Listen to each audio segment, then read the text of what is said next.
This is Luke Paulson, the Catholic Conservative, and welcome to the news of the week for September 9th, 2023. And if you enjoy these videos, do not forget to like, comment, and most importantly, subscribe for more. Stripping veteran benefits. One of the many people who have been locked away over the mostly peaceful protest of January 6th is Joe Biggs. He is a veteran and received regular payments from the government for his service to our country. Then, in 2021, he was led into the Capitol. Although he was not given a tour, he was unhindered while inside. For the crime of being led into the Capitol, he has been sentenced to over a decade in prison. What is happening is criminal, and there are no two ways about it. We have a two-tiered justice system when someone can burn down a city and get bailed out by cackling Kamala. Then someone who trespasses after being led in has his freedom and earned benefits revoked. I have placed a link to his Give, Send, Go in the description.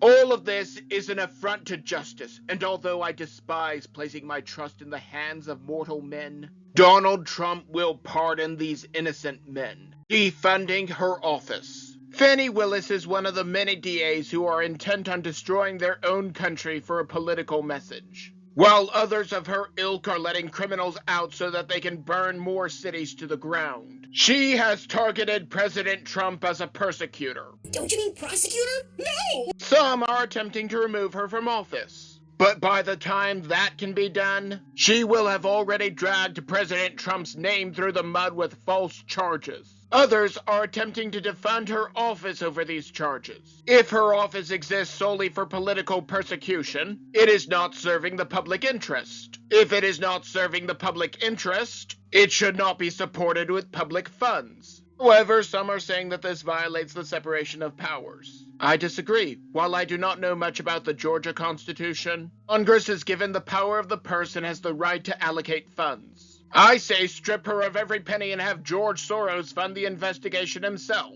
Masks are the problem. At first, I thought that I could not air this segment. But since even CNN is willing to admit that masks are ineffective, I think I can. It is true. CNN is willing to admit that the mask did nothing at all. There are people even today who still wear their magic masks. These stop the China virus from infecting them, even though they still get infected. Were they not listening to Flip-Flop Fauci? Closely to this. Right now, people should not be walking. There's no reason to be walking around with a mask. When you're in the middle of an outbreak, wearing a mask might make people feel a little bit better, and it might even block a droplet, but it's not providing the perfect protection that people think that it is.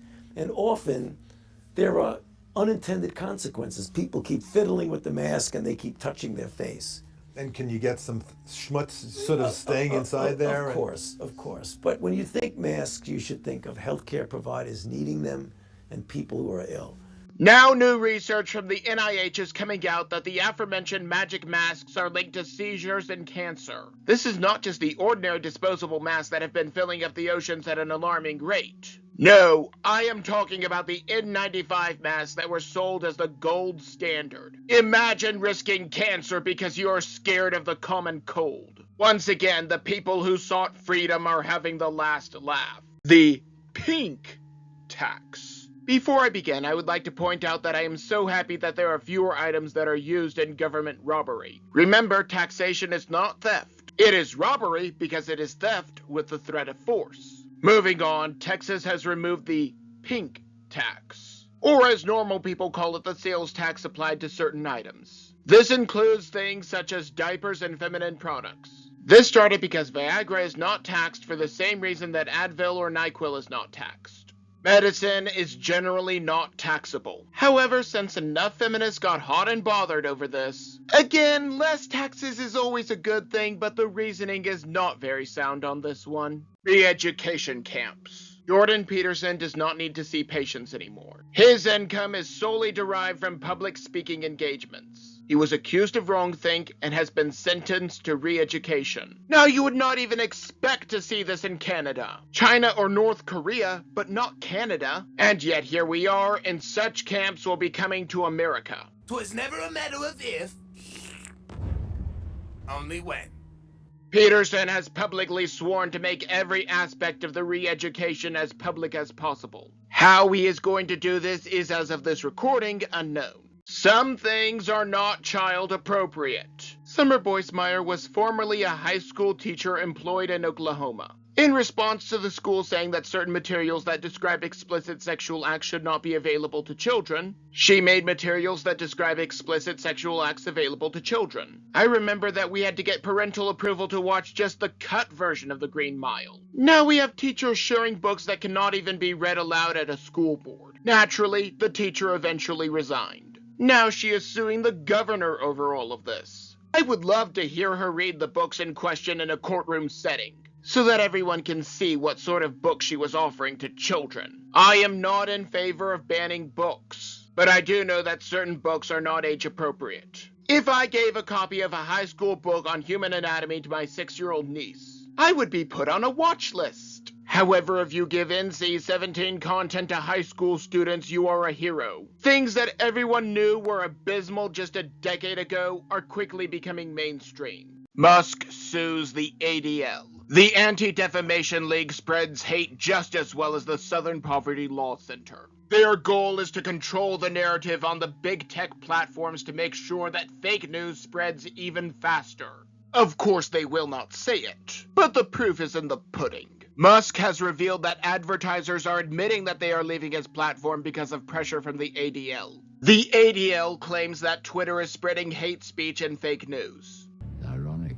Especially since the claim itself is fake news. Just because someone does not toe the line of the Democrat Party does not mean that what they say is fake news. If he can successfully win a suit against the ADL, it will prove once again that the towers of liberalism can indeed be toppled. Fake names, real charges. Robin Peters, J.R.B. Ware, and Robin Ware are very dangerous people indeed. Granted, they are all the same person, but that does not make this person any less dangerous. Who is this person? None other than our very own Resident Biden. These pseudonyms were used to cover up his business dealings with his son. The same son that he did not have any contact with about his business ventures, before the narrative was changed so that they did not discuss business. And now we know that in creating multiple email addresses, Brandon could be in big trouble, now that all of Hunter Biden's luck has run out.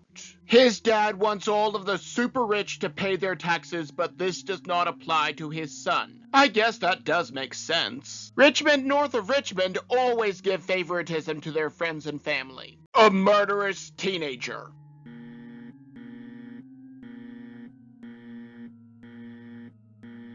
In New Mexico, it is illegal to walk into a clinic to kill your child. 19-year-old Alexi Treviso got pregnant and had her baby at the hospital. Considering that the child's father was there at the hospital with both his mom and Treviso's mom, shows that this was very likely consensual. Treviso went to the hospital complaining of abdominal pain. Before the results of a pregnancy test came back from the lab, she went into the bathroom for almost half an hour. When she emerged, the room was covered in blood and there was a baby boy hidden underneath the liner of the trash can. The autopsy showed that the child had air in his stomach along with a few other indicators to show that he was born alive. As such, this adult murdered her own child and even her own mother treats it as a joke. I have no sympathy, and I hope that she gets locked away for the rest of her miserable life. Porn industry sues. Pornhub, like Planned Parenthood, is a company that I would be happy if it just disappeared forever. Their goal is to make these abominable images available to children at as young of an age as possible. Texas has passed a law mandating that these sites require a photo ID to use the site and those like it. Considering that it is adult content, you need an ID to get into R-rated movies. Supposedly, this is a privacy concern.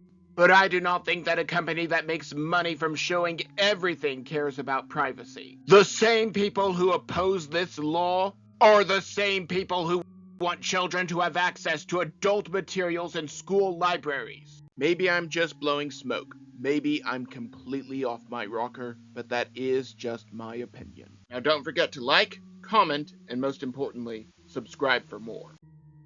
But before you go, on the left I have last week's video, but you may also enjoy the video on the right.